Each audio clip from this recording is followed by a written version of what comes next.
கர்த்தருடைய பரிசுத்த நாமம் மகிமைப்படுவதாக. தேவ சபைக்கு முன்பதாக நான் பேசுறது எல்லாருக்கும் விளங்கும்னு நினைக்கிறேன்.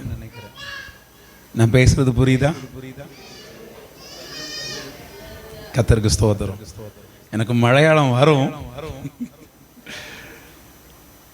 என்னாலும் தமிழ்ல பேசுறத விரும்புகிறேன். கர்த்தருடைய நாமம் மகிமைப்படுவதாக.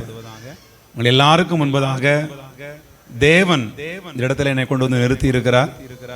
அவர் மகத்துவமானவர், அவர் பெரியவர். அவரே சிறியவனை புழுதிலிருந்து எடுத்து எளியவனை குப்பையிலிருந்து உயர்த்துகிறவர். அவர்களை பிரபுக்களுக்கு மத்தியில் உயர்த்துகிற தேவன். ஆமென், அல்லேலூயா. தேவனுடைய பரிசுத்த நாமம் மகிமைப்படுவதாக. என்னுடைய மகள் ஞானஸ்நானம் எடுக்க வேண்டும் என்று சொல்லி என்னிடத்துல சொன்ன பொழுது, அப்பா நான் ஞானஸ்நானத்துக்கு ஒப்பு கொடுத்துருக்கிறேன், என்னாலும் ஏன் விருப்பம் இல்லை, நீங்க சொல்லுங்க அப்படின்னா. எனக்கு தமிழ்நாட்டில் கொடுக்கணும் விருப்பம் இருந்துச்சு. 2 நாள் கழிச்சு வந்துச்சுன்னா நான் அபிஷேகம் பிராபிச்சிருக்கிறேன்ப்பா அப்படின்னா எனக்கு பயங்கர சந்தோஷம் உண்டாயிடுச்சு. அபிஷேகம் பெற்ற பின்பு ஒரிக்கலும் ஸ்நானப்படுத்துறதுக்கு தாமசிக்க கூடாது, உடன் തന്നെ படணும். அப்ப என்னுடைய எல்லா ആഗ്രഹങ്ങളെയും മാറ്റി വെച്ചിട്ട് അപ്പോൾ തന്നെ പാസ്റ്റർ എടുത്ത് ഫോൺ വിളിച്ച് പറഞ്ഞ്, എൻ്റെ ഭാര്യ എടുത്ത് ഫോൺ വിളിച്ച് പറഞ്ഞ് പെണ്ണിനെ ഉടനെ സ്നാനപ്പെടുത്താം. ആ പെണ്ണ് പിന്നെ പറഞ്ഞ്, അപ്പാ ഇല്ല അപ്പ എനിക്ക് നിങ്ങൾ എന്നെ സ്നാനപ്പെടുത്തണം. ഇല്ല മക്കളെ, അഭിഷേകം പ്രാപിച്ച ശേഷം ഇനി ഒരിക്കലും താമസം കൂടാ. ഹല്ലേലൂയ. അതിന് ഞാൻ തടസ്സമായി ഇരുന്നൂടാ, ഇതന്നെ ചെയ്യണം. അപ്പൊ പപ്പ നിങ്ങൾ വരുവോന്ന് പറഞ്ഞ്. ഞനക്കാണ് അവിടെ ശുശ്രൂഷയാണ്, പള്ളി കാര്യങ്ങളെല്ലാം ഞാനാണ് ചെയ്യേണ്ടത്. അപ്പൊ ഞാൻ പ്രാർത്ഥിച്ചു കൊണ്ടിരുന്നു, ദൈവമേ എങ്ങനെയെങ്കിലും നിങ്ങൾ എന്നെ കൊണ്ടുപോയെങ്കിൽ ഞാൻ അങ്ങോട്ട് പോവാം, ഒരു തടസ്സം ഇല്ലാതെ എന്നെ കൊണ്ടുപോകണമെന്ന് കണ്ണീരോട് പ്രാർത്ഥിച്ചു കൊണ്ടിരുന്ന് ദൈവം ഇങ്ങോട്ട് വരാൻ ഇടയാക്കി. Hallelujah, hallelujah. അതുപോലെ വന്ന് സന്തോഷമായി കണ്ട് தெய்வம் இன்னைக்கு பரலோகத்தை திறந்திருக்கிறார். நல்ல மகத்துவமான ஒரு ஆராதனை உண்டாயிருக்கிறது. கர்த்தருடைய நாமம் மகிமைப்படுவதாக. உண்மையாகவே பாஸ்டர் சொன்னாங்க, நீங்க கர்த்தருடைய வார்த்தையை பேசணும்னு சொல்லி. உங்க எல்லாருக்கும் முன்பதாக தேவனுடைய வார்த்தையை பேசுவதற்கு கர்த்தர் கொண்டு வந்திருக்கு. ஸ்தோத்திரம். இந்த மகத்துவமான ஊழியத்தை செய்வதற்கு டெனிஸ் மாஸ்டர் ரொம்ப பிரயாசப்பட்டிருக்கிறாங்க. ரொம்ப அன்போடு கூட, ரொம்ப பிரயாசத்தோடு கூட. அவருடைய சரீரம் பலகீனப்பட்ட பொழுதும் என்னுடைய மனைவன் சொன்னாங்க, பாஸ்டர் ரொம்ப பலகீனமா இருக்கிறாங்க, உபவாசம் எடுக்க முடியாத கஷ்டத்துல இருக்கிறாங்கன்னு. நான் ஜெபம் பண்ணேன், தொடங்கின தெய்வம் முடிக்கின வரைக்கும் உடைய கிருபையை வைத்தே ஆக வேண்டும். தொடங்கின தேவனுடைய கிருபை முடிகிற வரைக்கும் அவர் மேல் இருக்க வேண்டும், யாதொரு குறையும் வரக்கூடாது என்று ஜெபித்தேன். ഞാൻ കണ്ടപ്പോ ഇപ്പൊ പാസ്റ്ററിന് 10 വയസ്സ് കുറഞ്ഞു. ഞാൻ അപ്പ കണ്ടത് കാലം ഇപ്പൊ 10 വയസ്സ് കുറഞ്ഞു. കാരണം വെച്ചാൽ ഉപവാസിക്കുന്നത് കൊണ്ടാണ്. ഞാനും മുൻപ് ഉപവാസിക്ക തുടങ്ങിയ പച്ച വെള്ളം പോലും കുടിക്കൂല. അത്രയ്ക്കും എൻ്റെ പള്ളിയിലുള്ള വിശ്വാസികൾ എല്ലാവർക്കും അറിയാം, പാസ്റ്റർ ഉപവാസം എടുത്തു കഴിഞ്ഞാൽ ആര് എത്ര പറഞ്ഞാലും, ആസ്പത്രിയിൽ കൊണ്ടുപോയി ഗ്ലൂക്കോസ് കയറ്റിയാലും ഉപവാസം നിർത്തുകയില്ല. എന്ന് വെച്ചാൽ ദൈവത്തിന്മേൽ അത്ര ഒരു ഭക്തി. അതുകൊണ്ട് அவிதமாய் செய்தது கொண்டு சந்தோஷம். உங்க எல்லாருக்கும் முன்னாடி நிற்பதனால சந்தோஷப்படுகிறேன். நம்ம எல்லாரும் ஒரு நிமிஷம் கண்களை மூடி ஜெபம் பண்ணுவோம். தேவன் நம்மோட பேசும்படிக்காக, கர்த்தர் நம்மோட பேசும்படிக்காக, தேவனுடைய வார்த்தை நம்முடைய மத்தியில் வெளிப்படுவதற்காக நம்மை முற்றிலுமாய் தேவக்கரங்களில் ஒப்பு கொடுப்போம். எல்லாரும் ஒரு விஷயம் கண்களை மூடி நம்முடைய இருதயத்தை தாழ்த்தி, நம்முடைய சிந்தனைகளை தாழ்த்தி, தேவன் நம்மோடு கூட பேசும்படிக்காக எல்லார் கண்களை மூடி. சுத்த இருதயம் உள்ளவர்களுக்கு அவர் நல்லவராயிருக்கிறார். பரிசுத்தமுள்ள தேவனை நாம் எல்லாரும் மகத்துவப்படுத்தும். எல்லாரும் கர்த்தர் கண்களை மூடி ஹல்லேலூயா, ஹல்லேலூயா, ஹல்லேலூயா. Thank you Jesus, thank you Jesus, thank you Jesus, thank you Jesus. Hallelujah, hallelujah, hallelujah, hallelujah. ആമേൻ. നന്ദിയോടുകൂടെ സ്തോത്രിக்கிறோம். കൃപ ലഭിച്ചോരെല്ലാം സ്തുതിച്ചിടട്ടെ, ദയ ലഭിച്ചോരെല്ലാം സ്തുതിച്ചിടട്ടെ, ക്ഷമ ലഭിച്ചോരെല്ലാം സ്തുതിച്ചിടട്ടെ, നന്മ ലഭിച്ചോരെല്ലാം സ്തുതിച്ചിടട്ടെ, ആരാധന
ദൈവത്തിൻ ഓരകബൗഡല ആരാധന ആരാധന ആത്മാവിലും സത്യത്തിലും ആരാധന യാക്കോബെന്ന കടവിൽ ഇറങ്ങി വന്ന് യാക്കോബിന്റെ ദൈവത്തിൻ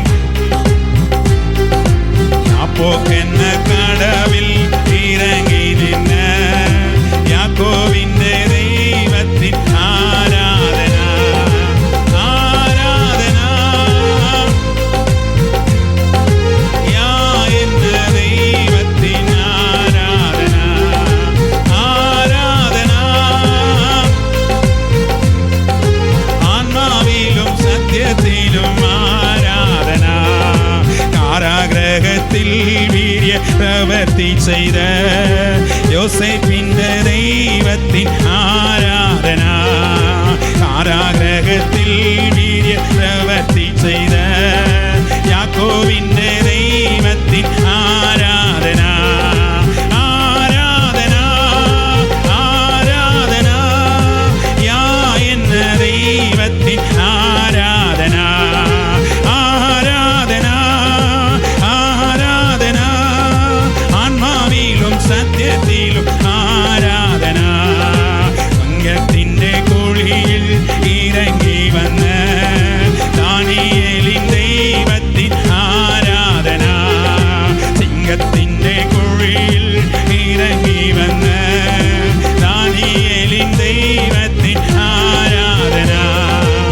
இருக்கிறதற்காக. ஹல்லேலூயா, ஹல்லேலூயா. தெய்வத்தினுடைய மகிமை மகிமை மகிமை வல்லமை வியாபரித்து நிற்கிறதற்காக, கிருபை வியாபரித்து நிற்கிறதற்காக உமக்கு நாங்கள் நன்றி சொல்லுகிற ஆண்டவரே. இரக்கமும் கிருபையும் தயவும் பலமோ மகிமையும் கனமோ ஒருவருக்கே நாங்கள் செலுத்துகிறோம். பரலோகத்தின் தேவனானவர் இந்த பரிசுத்தமான ஆராதனை வெல்லுவது உம்முடைய பிரசன்னத்தினால் நிரப்புவீராக, உம்முடைய மகிமையினால் நிரப்புவீராக. நீர் ஒருவரே கனத்திற்குரியவர், நீர் ஒருவரே மகிமைக்குரியவர், நீர் ஒருவரே புகழ்ச்சிக்குரியவர், நீர் ஒருவரே எல்லாவற்றுக்கும் மேலானவர். சர்வ வல்லமையுள்ள தேவன், சர்வ வல்லமையுள்ள தேவன். உமது நாமத்தை நாங்கள் உயர்த்துகிறோம். நீர் எங்களோடு பேசும். உம்முடைய ஜனத்தை நீர் ஆற்றி தேற்றி உம்முடைய கிருபையின் நிழலிலே வைத்துக் கொள்ளுவீராக. இந்த ஆராதனை முழுவதும் தேவ கரங்களிலே தாழ்த்தி தருகிறோம். மீட்பர் இயேசுவின் நாமத்தில் ஜெபிக்கிறோம் பிதாவே, ஆமென், ஆமென். கர்த்தருடைய பரிசுத்த நாமம் மகிமைப்படுவதாக. உங்கள் யாவருக்கும் சிநேக வந்தனத்தை அறிவித்துக் கொள்ளுகிறேன். கர்த்தர் உங்களை ஆசீர்வதிப்பாராக. ஆமென், அல்லேலூயா. வாசிக்கலாம் 1 சாமுவேல் தீர்க்கதரிசனம், 1 சாமுவேலின் புஸ்தகம், 1 சாமுவேலின் புஸ்தகம் 2ஆம் அதிகாரம் முதல் 10 வசனங்களை ஒருவர் வாசிக்கலாம். 1 சாமுவேல் 2ஆம் அதிகாரம் முதல் 10 வசனங்களை வாசியுங்கள்.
ஆமென் என்று அவள் கர்த்தரை துதித்தாள்.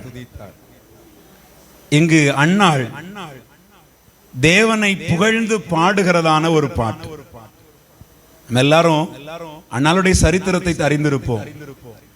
அன்னாள் தேவனுக்கு முன்பதாக வந்து நின்று தன் மகனை தேவனுடைய ஆலயத்தில் வைத்துவிட்டு ஜனங்களுக்கு முன்பதாக சத்தமிட்டு தன் இருதயத்தின் ஆழத்திலிருந்து தேவனை குறித்து பாடினதான பாட்டை நீங்களும் நானும் வாசித்தோம். அல்லேலூயா. அன்னாளுடைய ஜீவிய சரித்திரம் அறியாமோ? எதற்காக அன்னாள் இந்த பாட்டை பாடினார்? ஆனால் ஏன் இந்த காரியத்தை தேவ சமூகத்தில் சொன்னால் என்று சொன்னால், அவளுக்கு ஒரு ஆண் குழந்தையை கர்த்தர் கொடுத்திருந்தார். அல்லேலூயா. நம்ம எல்லாருடைய ஜீவியத்திலும் ஜெபம் மிகவும் வலியது. ஜெபிக்க வேண்டியபடிக்கு நம்ம எல்லாருக்கும் ஜெபம் அவசியமாயிருக்கிறது.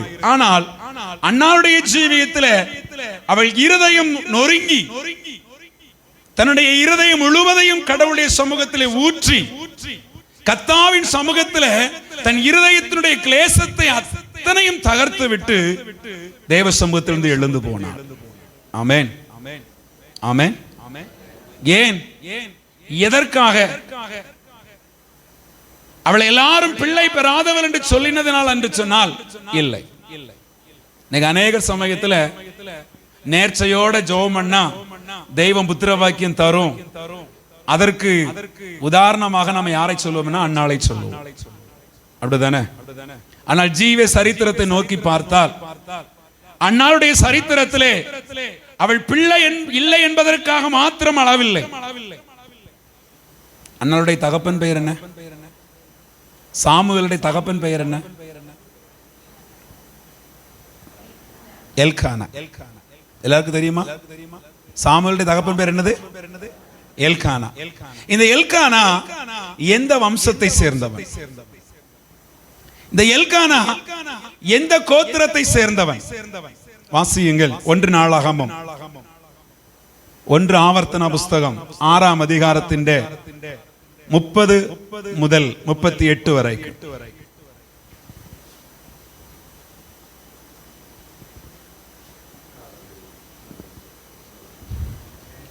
1 நாளாகமம் 1 நாளாகமம் 1 ദിനവർത്താനം 1 ദിനവർത്താനം 6-ാം അധികാരത്തിന്റെ 30-38.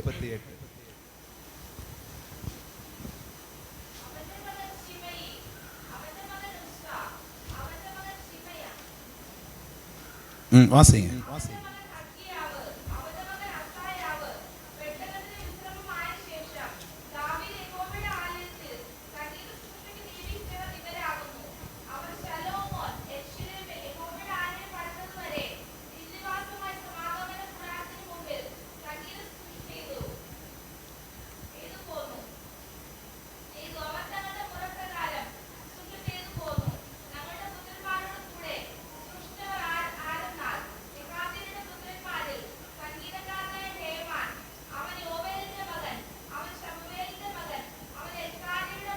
அவன் யாருடைய மகன்? அவன் யாருடைய மகன்? எல்லாரும் பைபிள்ல இருக்குதா? எல்லாருடைய பைபிள்ல இருக்குதா? இருக்கு. இந்த எல்கானா சாமுவேலுடைய தகப்பன். இந்த எல்கானா யாருடைய குமாரன் என்று சொன்னால் லேவியின் குமாரன் என்று சொல்லி நம்ம வருகிற வழியில நம்ம தொடர்ந்து பார்த்தோம்னா 38-ஆம் வசனத்துல சொல்லப்பட்டிருக்கிறது, இவன் சகோதரனை ஆசாப், இவன் வலது பக்கத்தில் நிற்பான். ஆசா பெரேகியாவின் குமாரன், இவன் சிமேயாவின் குமாரன் அப்படின்னு சொன்னா, இப்ப நான் சொன்னது உங்களுக்கு யாருக்காச்சும் விளங்கிச்சா? மனசிலாயா? ஒன்னும் மனசிலாயில்ல. நிறைய பேருக்கு நல்ல மனசிலாகிற காரியம் வச்சா சங்கீத புஸ்தகம் நல்ல மனசிலாகும். இவன் இவண்ட குமாரன், இவன் இவண்ட புத்திரன், இவன் இவண்ட புத்திரன் பண்ணா இது ஒண்ணு நமக்கு மனசுல என்ன செய்யல കേരള. അത് എന്തിനു നമ്മൾ പഠിക്കണം? ബൈബിൾ എഴുതി വച്ചിട്ടുണ്ട്, എന്നാൽ അത് നമുക്ക് എന്തിന്? മറ്റൊരു ചരിത്ര സംഭവം നമുക്ക് എന്താണ്? അവരുടെ പേര് നമുക്ക് എങ്ങനെ അറിയണം? അങ്ങനെയാണ് നമുക്ക് ചിന്തന. ആണാ ദൈവം ഈ വിശുദ്ധ ബൈബിൾ ഒരു നാമം എഴുതി വയ്ക്കുമെങ്കിൽ അതിന് വലിയ ചരിത്രമുണ്ട്. ഹല്ലേലൂയ, ഹല്ലേലൂയ, ആമേൻ. ബൈബിളിലെ ഒരു പേര് എഴുതിയിട്ടുണ്ടെങ്കിലും അതിന്റെ ബാക്ക് ഭയങ്കരമായ വലിയ ചരിത്രമുണ്ട്. ആമേൻ. വിശ്വസിക്കുന്ന വിശ്വസിക്കുന്ന പുതിയ നിയമത്തിൽ ദാവീദിന്റെ കുമാരൻ യേശുക്രിസ്തുവിന്റെ വംശവരലാറെന്ന് പറഞ്ഞിട്ട് അതിലെ ഒരു 4-5 പെണ്ണിന്റെ പേർ മാത്രം എഴുതിയിട്ടുണ്ട്. എത്ര പെൺകളുടെ പേർ മാത്രം എഴുതിയിട്ടുണ്ട്? മറിയാൾ, ബത്വസേവ, നിങ്ങൾക്കറിയാമോ? വേറെ ആരാണ്? Rahab, Ruth. എല്ലാ ആൺകളുടെ പേരെ വരിസയ വരുന്ന ഇടത്ത് ഈ 4 പെൺകളുടെ പേര് മാത്രം എഴുതി വെച്ചിട്ടുണ്ട്. ചില പാരമ്പര്യമായിട്ട് വர்ற കാര്യങ്ങളെ ഉടൈത്ത് ദൈവம் அங்கே ஒரு சரித்திரத்தை உருவாக்கும். ஆமென். நீங்களும் நானும் நினைக்கிற பிரகாரமா அல்ல, தேவன் ஒரு காரியம் செய்வாரே ஆனால் அதற்கு நிச்சயமாய் ஒரு பெரிய மாற்றம், ஒரு பெரிய சம்பவம் அதற்கு பின்பதாக இருக்கிறது என்பதை முதலாவது நாம் அறிய வேண்டும். இந்த அன்னாள் தேவ சமூகத்திலே அழுதாள், ஜெபித்தாள் என்று சொல்லி நீங்களும் நானும் பார்க்கிறோம். அவள் எதற்காக ஜெபித்தாள்? ஏன் அழுதாள்? அவருடைய அழுகைக்கான காரணம் என்னவென்று சொன்னால், எல்கானா தேவ சன்னிதானத்தில் தேவனுக்கு வேலை செய்யும்படிக்கு அழைக்கப்பட்டதான ஆசாரிய குடும்பம். அல்லேலூயா, அல்லேலூயா. நீங்கள் நானும் சாதாரணமானவர்கள் அல்ல. ஒன்றை நன்றாய் சிந்தித்துக் கொள்ள வேண்டும். உங்களையும் என்னை அழைத்த தேவன் அவருக்கு முன்பாக நிற்கும்படிக்கு, அவருக்கு முன்பதாக விசுத்த ஜனமாய் நிற்கும்படிக்கு தெய்வம் உங்களை வேறுதிரிச்சிட்டுண்டு. மனுஷன் அல்ல. தெய்வ சமூகத்தில் தேவ பிள்ளைகளே, இன்றைக்கு மனுஷர் உங்களை தள்ளி வைக்கலாம். ஆனால் அந்த 1 சாமுவேல் 1ஆம் அதிகாரத்தில் பார்க்கும் பொழுது எல்கானா ஆலயத்திற்குள்ளே போகவில்லை. நம்ம அந்த சரித்திரத்தை கொஞ்சம் வாசித்து பார்க்கும் பொழுது வருஷந்தோறும் அவன் ஆலயத்திற்கு வருவான். தன் மனைவியை ஆலயத்தில் விடுவான், அங்கே பலி செலுத்துவான். ஆனால் அவனும் ஆலயத்திற்குள் என்ன செய்ய மாட்டான்? என்ன செய்ய மாட்டான்? பிரவேசிக்க மாட்டான். ஏன்? எதனால இந்த குடும்பம் மாத்திரம் அவமானத்தையும் நிந்தையையும் நிபச்சொல்லையும் வேதனையும் ஏன் அடைந்தது என்று சொன்னால், 1 வருஷம் 2 வருஷம் அல்ல, 16 தலைமுறையாய் சாபத்திற்குள் ஆக்கப்பட்டிருந்தது. அல்லேலூயா. எத்தனை தலைமுறையா? எத்தனை தலைமுறையா? நான் சொல்றது பைபிள்ல இருந்து தான் சொல்றேன், வேற எங்க இருந்து சொல்லல. 16 தலைமுறையாய் இந்த லேவியின் குடும்பத்திலே ஆண்டவருக்கு ஊழியம் செய்யும்படிக்கு, தேவனுக்கு வேலை செய்யும்படிக்கு தெரிந்து கொள்ளப்பட்டவர்கள் இன்றைக்கு தேவனுடைய ஆலயத்தை விட்டு தூரமாக்கப்பட்டிருக்கிறார்கள்.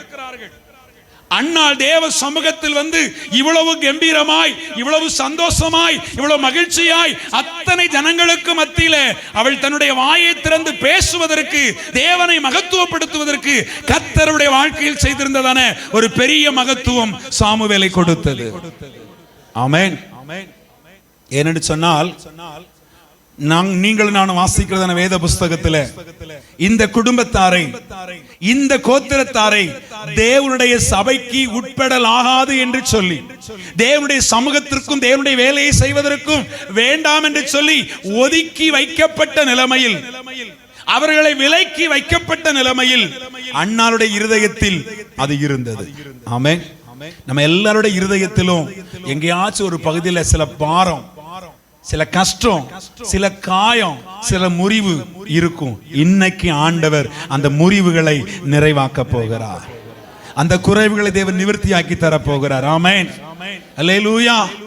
இந்த வசனத்தை நாம் பார்க்கும் பொழுது என்னாகமத்தின் புஸ்தகம் 16ஆம் அதிகாரம் 12வது வசனத்தை வாசியுங்கள். என்னாகமத்தின் புஸ்தகம் நம்பர்ஸ் 16:12.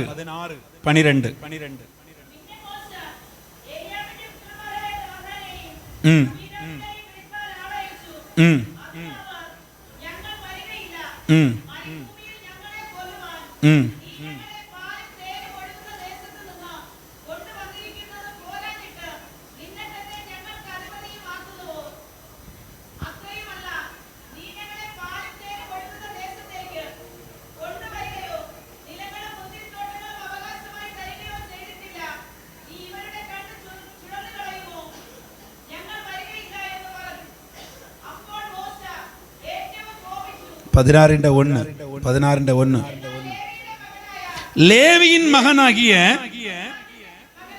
கேகாத்தின் குமாரனாகிய இத்சாயினுடைய மகன் கோரேகு ரூபன் கோத்திரத்தில்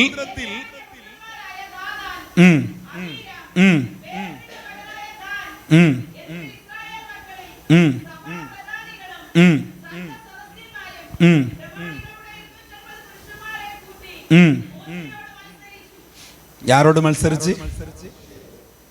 மത്സരിച്ച് நல்லா சிந்திக்கணும். இது ஒரு சாபத்தின் பிரசங்கம் அல்ல. சிலர் நினைப்போம் தெய்வதாசத்துக்கு விரோதமாய் எழும்பினதினாலே அங்கு ஒரு கூட்டத்தை பூமி உயிரோடு விழுங்கிற்று, ஒரு பயங்கரமான தண்டனை உண்டாயிற்று, ஒரு பெரிய சாபம், ஒரு சம்பவம் நடந்துச்சு அப்படின்னு சொல்லி நாங்க வாசிக்கிறோம். இந்த சம்பவத்திற்கு காரணம் என்னவென்று சொன்னால், நீங்கள் நானும் அறிந்திருக்கிறோம், இந்த எல்கானாவின் வம்சம் ஏன் தேவனுடைய ஆலயத்திற்குள் வர முடியாமல் வெளியேற்றப்பட்டது, ஏன் தேவனுக்கு ஊழியம் செய்ய முடியாதபடிக்கு புறம்பாக்கப்பட்டது என்று சொல்லி நாம் சிந்திக்கும் பொழுது, இந்த கோராகின் கூட்டம், அந்த கோராகின் கூட்டம் ஒரு 4 பேர் தாத்தான், அபிராம், ஆன், கோராகு. இந்த 4 பேரோடு கூட ஒரு 250 பேர் எழும்பி தேவனுடைய மனுஷனாகிய மோசேக்கு விரோதமாக பேசினார்கள். யாருக்கு விரோதமாக பேசினாங்க சொல்லுங்க. ஆமா, எப்பவுமே தேவ பிள்ளைகளுக்கு ஒரு நல்ல பழக்கம் உண்டு.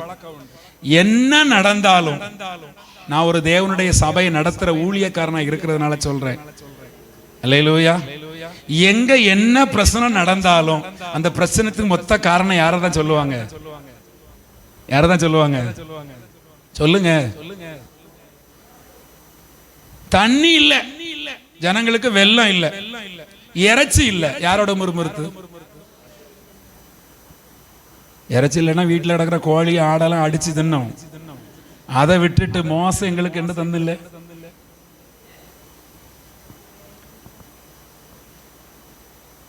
கொண்டு போன இடத்துல வெள்ளம் கைப்பா இருந்துச்சு.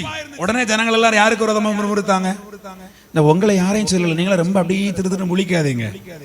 அல்லேலூயா, நீங்கள ரொம்ப நல்லவங்க. அல்லேலூயா, அல்லேலூயா, சத்தமரல்லே சொல்லுங்க. எல்லாருடைய சுவாபமும் பழைய ஏற்பாட்டு தொடங்கி இப்பொழுது வரைக்கும் சபையில எந்த ஒரு பிரச்சனை நடந்தாலும் அதை நடத்துகிறவர் மேலதான் வைப்பாங்க. ஆமென். வேற யாரையும் காரணமாக்க மாட்டாங்க. இங்க இந்த ஜனங்களை வழி நடத்திட்டு வரும் பொழுது ஒரு 4 பேர் எழும்புகிறார்கள். அந்த 4 பேரோட ஒரு 250 பேர் சேர்ந்து மோசேக்கு விரோதமாக போய் மோசையோடு பேசுகிறார்கள். பேசும் பொழுது தேவ கோபம் ஜனத்தின் மேல் வந்தது. அப்போ தாசனுக்கு விரோதமா பேசினா கோபம் வருமா வராதா? தெய்வதாசனுக்கு விரோதமா பேசினா தெய்வ கோபம் வருமா வராதா? சத்தமா வரும். ஆனாலும் ஜனங்கள் என்ன செய்யறாங்க? என்ன செய்யறாங்க? ரொம்ப அமைதியா இருக்கிறவங்க பார்த்தா நீங்க யாருமே பேசாத மாதிரி எனக்கு தெரியுது. அல்லேலூயா, சத்தமா அல்லே சொல்லுங்களேன். நான் சொல்றது புரியலையா அல்ல புரியுதா? புரியுது. சரி, அப்ப தேவனுடைய தாசனுக்கு விரோதமாய் பேசின பொழுது கர்த்தருடைய கோபம் வந்து இப்ப இந்த பூமி என்ன செய்யுதுன்னா 2ஆ பிரிஞ்சிட்டு. பேசின 250 பேர் என்ன செஞ்சிட்டாங்க? எங்க போயிட்டாங்க? எங்க போயிட்டாங்க? இப்ப இத பார்த்த உடனே சந்தோஷம் யாருக்கு வந்திருக்கணும்? யாருக்கு வந்திருக்கணும்? யாருக்கு வந்திருக்கணும்? மோசேக்கு வந்திருக்கணும். ஜனங்கள் எல்லாருக்குள்ள என்ன வந்திருக்கும்? இவர்கள் தேவனுடைய தாசனுக்கு விரோதமாய் பேசின குடும்பம், அதனால இவர்களை பூமி என்ன செய்துட்டு? பூமி என்ன செஞ்சிட்டு? அன்னாள் பேசின வார்த்தையினுடைய சாராம்சத்தை 10 வசனத்தில் நம்ம வாசிச்சோம். இவங்க பாதாளத்தில் இறங்கினார்கள், இவர்கள் பாதாளத்தில் தள்ளப்பட்டார்கள். இனி இவர்கள் அழிந்து போனவர்கள். இனி இவர்கள் உயிரோடு என்ன செய்ய முடியாது? என்ன செய்ய முடியாது? வர முடியாது. ஏனென்று சொன்னால் ஒரு காலத்திலே இவருடைய குடும்பம் தேவனுக்கு விரோதமாக, தேவ மனுஷனுக்கு விரோதமாக, தேவ சபைக்கு விரோதமாக எழும்பினதினாலே இந்த குடும்பம் எங்க வரக்கூடாது. இனிமே என்ன செய்யாச்சு? யாருடைய காலத்தில் சொன்னா இந்த தாத்தான், அபிராம், கோராகு, இந்த ஒவ்வொரு குடும்பத்தினருக்கு பின்னணியாக இருந்த அந்த வம்ச வழியிலே வந்து கிட்டத்தட்ட ஒரு 16 தலைமுறை. எத்தனை தலைமுறை? இப்ப நல்லா யோசித்து பாருங்க. ஒரு தலைமுறைக்கு 33 வயசு. ஒரு தலைமுறைக்கு எத்தனை வயசு? எத்தனை வயசு? 33 வருஷம் தான். எனக்கு தெரிய நீங்க நினைக்கலாம் ஒரு தலைமுறை 100 வருஷம், 120 வருஷம் சொல்லி. ஆனா ஒரு தலைமுறைங்கிறது 33 வயசு. இப்ப கிட்டத்தட்ட 16 தலைமுறையாக ஒருவர் குடும்பமாய் பேசும் பொழுது எல்லாரும் ஒரே இடத்துல தான் இருக்கிறார்கள். எல்லாரும் கானானுக்கு அழைக்கப்பட்டு போகிறார்கள். மறுஜென்ம பூமியை கடந்து போய் கொண்டிருக்கிறார்கள். போகும் பொழுதெல்லாம் இந்த குடும்பமும் அவர்களோடு கூட தான் இருக்கிறார்கள். அல்லேலூயா. இந்த குடும்பத்தார் யாரோட தான் இருக்கிறாங்க? அவங்க கூட தான் இருக்கு. இந்த குடும்பத்தை பார்க்கும் போதெல்லாம் இவர்கள் தேவனுக்கு விரோதமானவர்கள், இவர்கள் தேவ சபைக்கு உட்படலாகாதவர்கள், இவர்கள் தேவ சமூகத்திற்கு எவ்வளவேனும் வரக்கூடாது என்று சொல்லி இதற்கு முன்பு கர்த்தருக்கு ஆராதனை செய்து கர்த்தருக்கு சங்கீர்த்தனம் பாடி கர்த்தருக்கு சிசுரூசை செய்து கொண்டிருந்தான இந்த குடும்பத்தார் இப்ப எங்க ஆரம்பிச்சிட்டாங்கன்னா சபையை விட்டும் ஜனத்தை விட்டும் புறம்பாக்கப்பட்டார்கள். அல்லேலூயா. இப்படி புறம்பாக்கப்பட்டு ஒவ்வொரு குடும்பமும் ஒவ்வொரு நாளும் வேதனையும் துன்பமும் கண்ணீரோடு கூட ஜனம் மொத்தமும் சேர்ந்து போகிறது. இந்த குடும்பத்துல தான் அன்னாள் வந்து ஏறுகிறாள். அல்லேலூயா, அல்லேலூயா. இப்போ எங்க ஊர்லனா எதையாவது ஒரு பிரச்சனை சொன்னா ஊரை விட்டு தள்ளி வச்சிருவாங்க, தண்ணி கொடுக்க மாட்டாங்க. அந்த ஜனத்தோட யாரும் என்ன செய்ய மாட்டாங்க, பேச மாட்டாங்க. குழாய்க்கு தண்ணி எடுக்க போனோம்னா இப்ப கிறிஸ்தவர்கள், இப்ப நாங்க எங்க ஊர்ல நாங்க மட்டும் தான் கிறிஸ்தவர்கள். எங்க ஊர்ல இப்ப எங்களை சுத்தி இருக்கிற யாரும் எங்கிட்ட பேச மாட்டாங்க. அப்ப நமக்கு அதனுடைய நிர்பந்தமான வலி வேதனை தெரியும், அந்த கஷ்டம் தெரியும். நம்ம கண்ட யாருமே பேச மாட்டாங்க. பைப்ல தண்ணி வந்தா தண்ணி பிடிக்க விட மாட்டாங்க. அப்படி எல்லாரும் விட்டு ஒதுக்கி வைக்கப்பட்டதான ஒரு சூழ்நிலை. ஏன் அப்படின்னா அவங்க வரும்போது நம்ம விலகி போவாங்க. ஏன்னா இவங்க யாரு, சாபமானவர்கள். இந்த குடும்பம் யாரு, சாபமானவர்கள், சபிக்கப்பட்டவர்கள், சபிக்கப்பட்டவர்கள், தேவனுக்கு விரோதமா இருந்தவர்கள். ஆனால் எனக்கு அன்பான கர்த்தருடைய பிள்ளைகளே, இந்த சூழ்நிலையில தான் அன்னாள் தேவ சமூகத்திற்குள்ளே வருகிறாள்.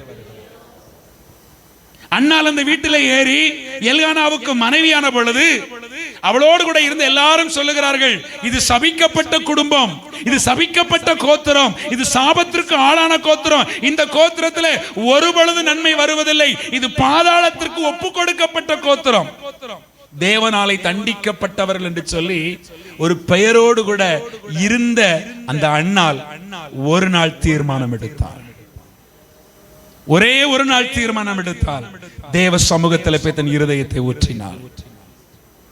தேவ சமூகத்தில் போய் தன் இருதயத்தை ஊற்றி அவள் தேவ சன்னிதானத்திலே அழுது, ஆண்டவரே, என் குடும்பத்திலே நாங்கள் நிற்க வேண்டிய ஸ்தானத்தில் நானும் என் பிள்ளைகளும் என் குடும்பமும் தலைமுறை தலைமுறையாய் தேவனுக்கு செய்ய வேண்டிய ஊழியத்தை செய்ய முடியாதபடிக்கு இன்றைக்கு தகர்ந்து கிடக்கிறோம், இடிந்து கிடக்கிறோம். எங்களை நீர் எடுத்து நிறுத்தும்படிக்கு நீர் ஒரு சாமுவேலை தருவீரையானால் எங்களை பார்க்கிற யாவரும் விலகி போகிறார்கள், எங்களை பார்க்கிற யாவரும் எங்களை புறக்கணிக்கிறார்கள், எங்களை பார்க்கிற யாவரும் அருவருக்கிறார்கள், எங்களை பார்க்கிற யாவரும் நிந்தையாய் நினைக்கிறார்கள். இவர்களுடைய கண்களுக்கு முன்பதாக மலடியாகி எனக்கு ஒரு குழந்தையை தருவீரையானால் அவன் உயிரோடு இருக்கும் நாளளவும் உமக்கு வேலை செய்யும்படி ஒப்பு கொடுப்பேன். அல்லேலூயா, அல்லேலூயா. அன்னாளுடைய சரித்திரத்தில் நீங்கள் நான் இதுவரைக்கும் பிரார்த்தனையின் பலனால் கிடைக்கக்கூடியதுதான் சாமுவேல் என்று சொல்லி நான் நினைத்துக் கொண்டிருக்கிறோம். அப்படிதான் வசனமும் சொல்லுகிறது. ஆனால் அவருடைய பின்னணியத்திலே, வேதத்தினுடைய பின்னணிய சரித்திரத்தில் சொல்லப்பட்டிருக்கிறது, அன்னாளுடைய குடும்பம் 16 தலைமுறையாய் தேவ சமூகத்திற்குள் வர முடியாதபடிக்கு சபிக்கப்பட்டவர்களும் ஒதுக்கப்பட்டவர்களும் புறக்கணிக்கப்பட்டவர்களுமாய் இருந்தார்கள். ஆனால் அன்னாள் ஜெபித்த பொழுது கர்த்தர் அவளுக்கு பதில் கொடுத்தார். ஆமென். நீங்களும் நானும் உண்மையாய் தேவ சமூகத்தில் ஜெபிப்போமே ஆனால், உண்மையாய் தேவ சமூகத்தில் இருதயத்தை தகர்த்து உண்மையாய் தேவ சன்னிதானத்தில் தன்னை கண்ணீரை ஊற்றி தன் இருதயம் முழுவதும் நொறுங்கின நிலைமையில தேவனோடு கூட நீ நிற்பாயானால் தேவன் உன் தலைமுறைகளை ஆசீர்வதித்து தேவன் தலைமுறையில ஒரு பெரிய ஆசீர்வாதத்தை கொடுத்து தலைமுறை தலைமுறையாய் இது கர்த்தருடைய சந்ததி என்று சொல்லும்படிக்காய், தலைமுறை தலைமுறையாய் இது தேவ ஜனம் என்று சொல்லும்படிக்கு கர்த்தர் உன் ஜனத்தை மாற்ற வல்லவராய் இருக்கிறார். நடந்த சம்பவம், தேவனுடைய ஆலயத்திற்குள் வர முடியாத எல்கானா தேவனுடைய ஆலயத்திற்குள் வந்து தேவனுக்கு பணிவிடை செய்ய முடியாத, தேவனுடைய ஊழியத்தை செய்ய முடியாத, தேவனுடைய சங்கீர்த்தனங்களை பாட முடியாத அந்த குடும்பம் தேவ சமூகத்தில் தகர்ந்து அழுத பொழுது நியம பிரகாரம் நியாய பிரமாணத்தின்படி சபிக்கப்பட்டவர்கள் கிருபையின் பிரமாணத்தின்படி தேவ சமூகத்துக்குள் உட்பட வருகிறார்கள். நியாய பிரமாணத்தின்படி சபிக்கப்பட்டவர்கள் என்றும் ஜனத்திற்கு கண்களுக்கு முன்பதாக ஆகாதவர் என்று சொல்லப்பட்டதை கர்த்தர் தம்முடைய கையில் எடுக்கிறார். எனக்கு அன்பான கர்த்தருடைய பிள்ளைகளே, இன்றைக்கு உங்கள் இருதயத்தில் ஒன்றை சிந்தித்துக் கொள்ளுங்கள். ஆகாதென்று தள்ளின கல் தலைக்கு மூளைக்கல்லாகும். அது தேவனாலே ஆகும். யாரெல்லாம் யாரால் தள்ளப்படுகிறார்களோ, யாரெல்லாம் எந்த சூழ்நிலையிலே ஒதுக்கப்பட்ட நிலைமையில் இருக்கிறீர்களோ, ஒன்றை மாத்திரம் சிந்தித்துக் கொள்ளுங்கள். நீங்கள் ஒரு தீர்மானத்தோடு ஜெபம் பண்ணுவீர்களே ஆனால், நீங்கள் ஒரு தீர்மானத்தோடு கூட தேவ சமூகத்தில் நீங்கள் ஜெபிப்பீர்களே ஆனால், உங்கள் தலைமுறையை தேவன் தமக்கு முன்பதாக நிறுத்திக் கொள்ளுவார். ஆமென், ஆமென். நம்முடைய யெகோவாவை போல விசுத்தமாகிய தெய்வம் வேறு ஒருவரும் இல்லை. நம்முடைய யெகோவாவை போல பரிசுத்தமுள்ள தெய்வம் வேறு ஒருவரும் இல்லை. அவருக்கு முன்பாக நிற்கும்படிக்கு தேவன் தம்முடைய ஜனத்தை தெரிந்து கொள்ளுகிறவராய் இருக்கிறார். பாத்தீங்கன்னா, அன்னாளுக்கு ஆண்டவர் ஆண் குழந்தையை கொடுத்தார். அந்த ஆண் குழந்தை பால் மறக்க பண்ணின பின்பு ஒரு 2 வயசு இருக்கும். இப்ப அண்ணாளுடைய பிள்ளைக்கு ஆசாரிய வஸ்திரம் தரிப்பிக்கப்படுகிறது. எத்தனை வயசுல? 2 வயசுல. நியம பிரகாரம் ஆசாரிய வஸ்திரம் தரிக்கணும் 30 வயசு வேணும். எத்தனை வயசு வேணும்? 30 வயசு. பைபிள்ல இருக்கு, வாசிங்களேன். அதே என்னாகமத்தின் புஸ்தகம் நம்பர்ஸ் 24ஆம் அதிகாரம் 2ஆம் வசனம். என்னாகமத்தின் புஸ்தகம் 4ஆம் அதிகாரம் 2ஆம் வசனம்.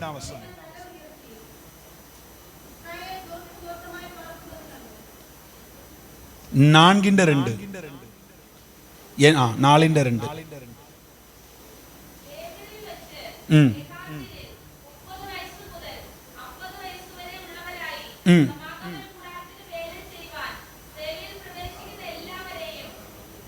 எத்தனை வயசுல இருந்து வேலை செய்ய போகணுமா?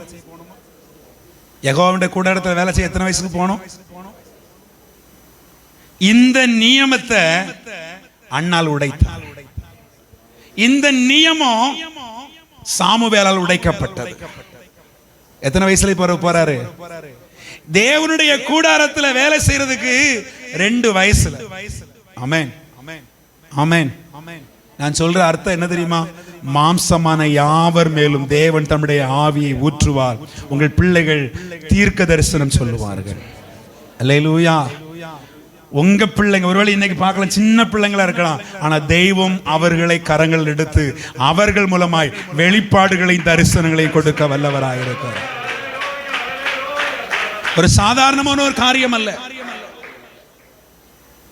நியம பிரகாரம் 30 வயதிலிருந்து தேவனுடைய ஆலயத்தில் வேலை செய்வதற்கு 60 வயது வரைக்கும், அந்த 50 வயது வரைக்கும் போகலாம். ஆனால் இங்கு அண்ணால் அந்த நியாய பிரமாணத்தை, அந்த நியமத்தை மாற்றி இதுவரைக்கும் உட்பிரவேசிக்க முடியாதிருந்த அந்த கூடாரத்திற்குள்ள தன்னுடைய பிள்ளைக்கு ஆசாரிய வஸ்திரம் தரிப்பிக்கிறார். உண்மையில ஆசாரிய வஸ்திரங்கள் சாதாரணமான ஒரு விஷயம் கிடையாது. 30 வயசுக்கு மேல என்ன செய்ய முடியாது? ஆசாரிய வஸ்திரமே தரிப்பிக்க முடியும். ஒருவேளை அந்த அம்மா அந்த பிள்ளைய கொண்டு போய், என் பிள்ளைக்கு ஆசாரிய டிரெஸ் போடணும், ஆசாரிய வஸ்திரம் தரிப்பிக்கணும்னு சொல்லும் பொழுது டெய்லர் கேட்டிருப்பான், உன் பிள்ளை ஏதாவது காம்படிஷன்ல கொண்டு போறியான்னு கேட்பான். ஸ்கூல்ல எதுவும் காம்படிஷனா, அதுக்கு தான் இந்த ட்ரெஸ் போட்டு கொண்டு போறியா அப்படின்னு சொல்லி கேட்டிருக்கலாம். ஆனா அவ சொல்லுகிறா, உண்மைதான், ஒரு பெரிய காம்படிஷன் நடக்க போகுது, ஒரு பெரிய காம்படிஷன் நடக்க போகுது, அங்க என் பிள்ளைய கொண்டு போக போகிறேன். ஆமென். அது என்ன காம்படிஷன் தெரியுமா? பஸ்கா ஆசரிக்கிற அன்றைக்கு சமஸ்த இஸ்ரவேலரும், சமஸ்த கோத்திரமும், சமஸ்த ராஜாக்களும், சகல பிரபுக்கன்மார்களும் எல்லாரும் ஏகமாய் கூடி வருவார்கள். அங்கே நான் என் குமாரனை கொண்டு போய் தேவனுக்கு யாக பீடத்தில் நின்று, தேவ சமூகத்தில் நின்று கர்த்தருக்கு ஆசாரிய ஊழியம் செய்யும்படிக்கு, அவனை கொண்டு பிரதிஷ்டை செய்யும்படிக்கு நான் அவனை கொண்டு போக போகிறேன். சகலருடைய கண்களும் பார்க்கத்தக்க வகையிலே, சாதாரணமாய் அல்ல. அவளுடைய இருதயத்திலிருந்து 2ஆம் அதிகாரத்தில் 10 வசனத்தில் அவள் பாடுகிறாள் பாட்டு. சாதாரணமாய் பாடவில்லை. நீங்கள் நானும் ஏதோ சாதாரணமாய் ஒவ்வொரு சரித்திரத்தையும் வாசித்து சாதாரணமாய் ஒவ்வொரு சம்பவத்தையும் கடந்து போகிறோம். ஆனால் அதிலே ஆவிக்குரிய அர்த்தங்கள், அதுல ஆன்மீக அர்த்தங்கள் நிறைய இருக்குது. அதுல ஒண்ணு அன்னாளுடைய ஜெபம். ஆமென். அன்னாளுடைய ஜெபம் அவ்வளவு ஆன்மீகமானதா இருக்கிறது, சாதாரணமான விஷயம் அல்ல. இப்ப அந்த பிள்ளைய கொண்டுகிட்டு பஸ்கா பண்டிகைக்கு வரும் பொழுது அந்த பிள்ளைக்கு என்ன ட்ரெஸ் போட்டிருக்கானா, ஆசாரிய வஸ்திரம். என்ன வஸ்திரம் தரிப்பிக்கப்பட்டிருக்கிறது? புரோகித வஸ்திரம். ஆமென்.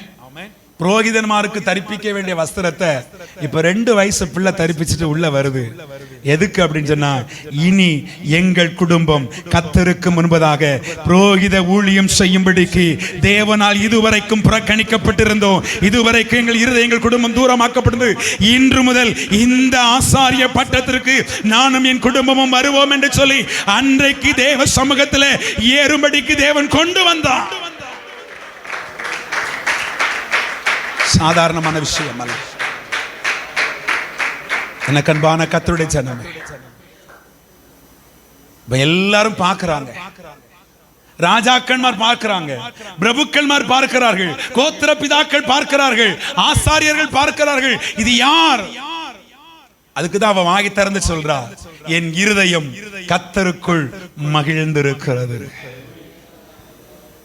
என் இருதயம் கர்த்தருக்குள் மகிழ்ந்திருக்கிறது, என் வாய் என் சத்துருக்கள் மத்தியிலே திறந்திருக்கிறது. அந்த வார்த்தை இருதயத்தின் ஆழத்தில் சத்தமிட்டு. இந்த சாமுவேல் புஸ்தகத்தை எழுதுனது யாரு? சாமுவேல் புஸ்தகத்தை எழுதுனது யாரு? நான் இல்ல பாஸ்டர் யாரும் சொல்லிடாதீங்க. சாமுவேல் புஸ்தகத்தை எழுதுனது யாரு? யாரு? சாமுவேல் தான். சாமுவேல் புஸ்தகத்தை எழுதுனது யாரு? சொல்லுங்க, யாரு? சமுவேல் தான் எழுதுனான். அப்படின்னா அவருக்கு கேட்கும்போது, அவர் இந்த சம்பவத்தை பார்க்கும்போது எத்தனை வயசு அவருக்கு?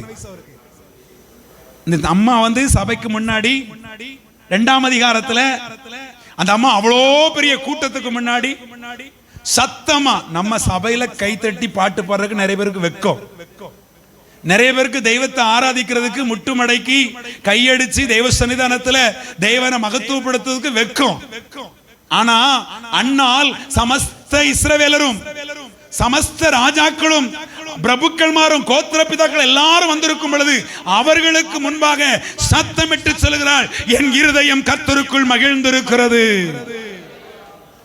என் இருதயம் ஆண்டவருக்குள் களி கூறுகிறது, என் கொம்பு என் சத்துருக்களுக்கு மத்தியிலே உயர்ந்திருக்கிறது.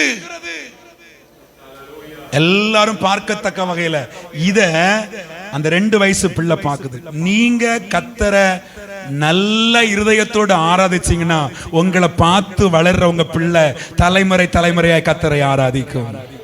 அல்லேலூயா, அல்லேலூயா.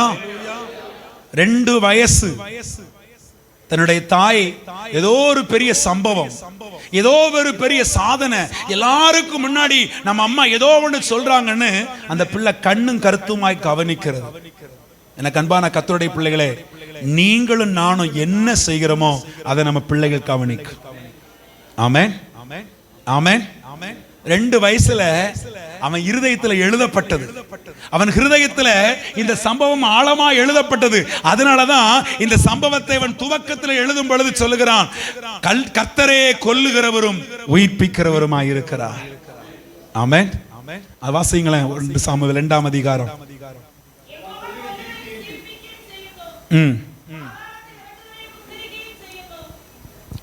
ரெண்டாம் வசனம் வாசிங்க.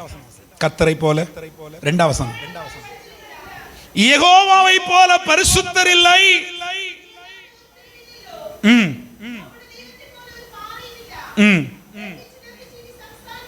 இனி என்ன செய்யாதீங்க? இனி என்ன செய்யாதீங்க? என்ன செய்யாதீங்க?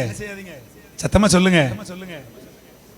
இனி யாரும் நீங்க தான் உயர்ந்தவங்க, நீங்க தான் பெருசு, நாங்க தான் நிக்க போறோம், எங்களுக்கு தான் எல்லாம், எங்களுக்கு தான் எல்லாம், நாங்க தான் இந்த ஸ்தானத்துக்கு வர போறோம், நாங்க தான் இந்த ஸ்தானத்துக்கு வர போறோம்னு சொல்லாதீங்க. ஏன்னா மேட்டிமையான பேச்சு எல்லாம் தேவன் தகர்த்து போட்டார். ஆமென். அடுத்த வசனம், இனி என்ன வரக்கூடாது? ஏன்னா நாங்க தான் பரிசுத்தவான்கள், நாங்க தான் பலிபீடத்துல நிக்க வேண்டியவங்க, எங்க குடும்பம் தான் நிக்கும், நாங்கள் தான் நிப்போம் என்று சொல்லி நீ யாரோ உங்க வாயினால் என்ன செய்யாதீங்க, அகந்தையான வார்த்தைகளை பேசாதிருங்க.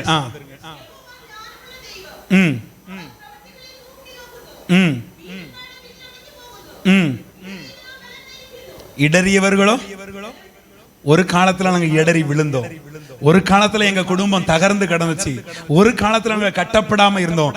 இன்னைக்கு தேவன் எங்களை எடுத்து கட்டி இருக்கிறார். அல்லேலூயா. அதுக்கு நான் சாட்சி, தேவனுக்கு முன்பதான் நான் சாட்சி. என் குடும்ப ஜீவன் தகர்ந்து 14 வருஷம் கடந்துச்சு. தெய்வம் எங்க குடும்பத்தை எடுத்து கட்டி இருக்கிறார். அல்லேலூயா, அல்லேலூயா. தேவனால் ஆகாத காரியம் ஒன்றுமே இல்லை, அவரால் கூடாத காரியம் ஒன்றுமே இல்லை, அவரால் சாத்தியமில்லாத காரியம் ஒன்றுமே இல்லை. இது நடக்காது, இது சிதைக்காது என்று சொன்ன எல்லா மனுஷருடைய கண்களுக்கு மத்தியில இன்றைக்கு தேவன் எடுத்து நிறுத்தி இருக்கிறார். அவர் பரிசுத்தராயிருக்கிறார். தகர்ந்து போனவர்களை, தள்ளாடுகிறவர்களை தூக்கி நிறுத்துகிறவர் தான் நம்முடைய ஆண்டவர். மனுஷர் எல்லாரும் செய்வாங்க, இது நடக்காது, இது ஒளிஞ்சு போய்விட்டது, இது அழிந்து போய்விட்டது, இது நடக்காது, முடிந்தது. அண்ணாருடைய ஜீவியத்தை குறித்து இனி இந்த குடும்பம் சபையிலே உட்படாது, தேவனுக்கு ஊழியம் செய்யாது, ஆண்டவருடைய ஆலயத்திலே வேலை செய்ய எப்பேற்பட்ட தருணத்தில் வராது என்று சொல்லி 16 தலைமுறைகளாய் யோசித்து யோசித்து பேசி ஒதுக்கி வைக்கப்பட்ட குடும்பம் 17வது தலைமுறையாய் சாமுவேல் தேவனுடைய வஸ்திரத்தை தரித்துக் கொண்டு, கர்த்தருடைய வஸ்திரத்தை தரித்துக் கொண்டு தேவ சன்னிதானத்திற்குள்ளே 2 வயதிலே உள்ளே வருவானேயானால் உன்னுடைய குடும்பத்திலும் என்னுடைய குடும்பத்திலும் இருக்கிற எல்லா சாபங்களை மாற்றி தேவன் உங்களை உட்பிரவேசிக்க பண்ணும்படிக்கு அவர் அனுக்கிரகம் பாராட்டுகிறவராயிருக்கிறார். அதனாலதான் அவர் சொல்லுகிறார், கர்த்தரே கொல்லுகிறவரும் கர்த்தரே உயிர்ப்பிக்கிறவருமாயிருக்கிறார். கர்த்தரே எங்களை பாதாளத்தில் இறங்க பண்ணினார். எப்போ? மோசைக்கு விரோதமாக எழுந்து நின்ற பொழுது எங்களுடைய குடும்பமும் எங்களுடைய கோத்திரமும் எங்களுடைய முற்பிதாக்களும் உண்மையாகவே பாதாளத்தில் இறங்கினார்கள். ஆனாலும் அந்த பாதாளத்திலிருந்து இன்றைக்கு ஒருவனை ஏறி வர பண்ணி இருக்கிறார். அந்த பாதாளத்திற்கு தள்ளப்பட்ட ஒரு குடும்பத்தில் நின்று ஒருவனை சொர்க்கத்திற்கு நேராக, ஒருவனை தேவ சமூகத்திற்கு நேராக, தேவனுடைய ஆலயத்திற்கு நேராக தேவன் கொண்டு வந்திருக்கிறார். ஆமென். மனுஷர் எல்லாரும் சொல்லுவாங்க, இது பாதாளத்திற்கு விதிக்கப்பட்ட குடும்பம், இது பாதாளம் போவதற்கென்று விதிக்கப்பட்டவர். ஐயாவை குறித்து ஐயா சொல்லும்போதுதான் எப்படி ஆயிலும் பாதாளத்தின் வாசல் நின்று நித்தியத்திற்கு நேராக தேவன் கொண்டு வந்திருக்கிறார். அல்லேலூயா. கர்த்தரே கொல்லுகிறவரும் உயிர்ப்பிக்கிறவருமாய் இருக்கிறார். அவரே பாதாளத்திலிருந்து ஏறி வர பண்ணுகிறவர். அதனாலதான் அந்த வார்த்தைகள் ஒவ்வொன்றும் சாமுவேலுடைய இருதயத்தில் இருந்தது. அதனாலதான் அந்த சாமுவேலுடைய புஸ்தகத்தை எழுதும் பொழுது இவ்வளவு தெளிவாய் எழுதுகிறான். நம்முடைய குடும்பம் இத்தனையாய் ஒதுக்கப்பட்டிருந்தது, நம்முடைய குடும்பம் இத்தனையாய் சபிக்கப்பட்டிருந்தது, நம்முடைய கோத்திரம் இவ்வளவாய் தூரமாக்கப்பட்டிருந்தது. ஆனால் தூரமாக்கப்பட்ட நாங்கள் இன்றைக்கு தேவ சமூகத்துக்கு உட்பட்டு இருக்கிறோம். ஆமென், ஆமென், ஆமென். நீங்கள் நானும் சாதாரணமாக அதை வாஸ்து கடந்து போயிடும். ஆனா அண்ணாளுடைய ஜெபம், அண்ணாள் அந்த அத்தனை ஜனங்களுக்கு மத்தியில, அத்தனை பெரிய பஸ்காவினுடைய 12 கோத்திரங்களுக்கு மத்தியில, பிரபுமான்களுக்கு மத்தியில, ராஜாக்களுக்கு மத்தியில தன் வாய் விரிவாய் திறக்க காரணம் எங்க குடும்பத்தின் மேல் இருந்த சாபத்தை, எங்கள் மேல் இருந்த சாபத்தை, எங்கள் மேல் இருந்த நியாய பிரமாணத்தின் சாபத்தை, நியமங்களை எல்லாம் உடைத்து இன்றைக்கு கிருபையினாலே உட்பிரவேசிக்க பண்ணியிருக்கிறார். கிருபையானது அவருடைய சமூகத்திற்குள்ளே எங்களை கொண்டு வந்திருக்கிறது. நாங்கள் நிற்பது தேவ கிருபையே, நாங்கள் நிற்பது தேவ கிருபையே, நாங்கள் நிற்பது தேவ கிருபையே. அதனாலதான் அண்ணாள் தன் இருதயத்தின் ஆழத்திலிருந்து பாடுகிறார். நம்முடைய வாயிலிருந்து ஒரு சாட்சி வரணும்னா உயிருள்ளதாய் வர வேண்டும். ஆமென். நம்முடைய இருதயத்திலிருந்து ஒரு வார்த்தை வர வேண்டுமானால் அது உயிருள்ளதாய் வர வேண்டும். நாம பாடுகிற அந்த வார்த்தையானது, நாம் பேசின வார்த்தையானது, அவள் கர்த்தரை துதித்தாள், கர்த்தரை மகிமைப்படுத்தினாள், கர்த்தருக்கு மகத்துவம் கொடுத்தாள். ஏன்னு சொன்னால் அவருடைய வாழ்க்கையில அவர் அத்தனையாய் செய்திருக்கிறார். ஆமென். உங்க ஒவ்வொருடைய வாழ்க்கையிலும் அண்ணாளுக்கு செய்தது போல அவர் செய்ய வல்லவராயிருக்கிறார். இல்லாதவைகளை இருக்கிறது போல அழைக்கிற தேவன், ஒன்றும் இல்லாமல் என்று ஒன்றை உருவாக்குகிற தேவன். நிச்சயமாய் கர்த்தர் உங்களுக்கு தலைமுறைகளை தருவார். ஆமென். உங்க தலைமுறை கத்தரை சேவிக்கும், உங்க தலைமுறை கத்தருக்கு ஊழியம் செய்யும். எத்தனை வயசுல தெரியுமா? 2 வயசுக்குட்பட்டவர்கள் பிரவாசகம் பறைவார்கள். தேவனுடைய ஆவி ஊற்றப்படும் பொழுது, கர்த்தருடைய அபிஷேகம் ஊற்றப்படும் பொழுது, தேவனுடைய ஆவியின் வல்லமை இறங்கும் பொழுது, இந்த உலகத்திலே மற்றொருவராலும் சொல்லப்படாத, மற்றொருவராலும் செய்யப்படாத அதிசயமான காரியத்தை கர்த்தர் உங்கள் தலைமுறைகளை கொண்டு செய்ய வல்லவராய் இருக்கிறார். ஆமென். அது வரைக்கும் கேள்விப்படல. அது வரைக்கும் 30 வயசுல தான் ஊழியத்துக்கு வரணும். அது வரைக்கும் 30 வயசுல தான் புரோகித வஸ்திரம் தரிக்கணும். ஆனா இப்போ 2 வயசுல இது எதனாலன்னா கிருபையுள்ள ஜெபம். ஆமென்.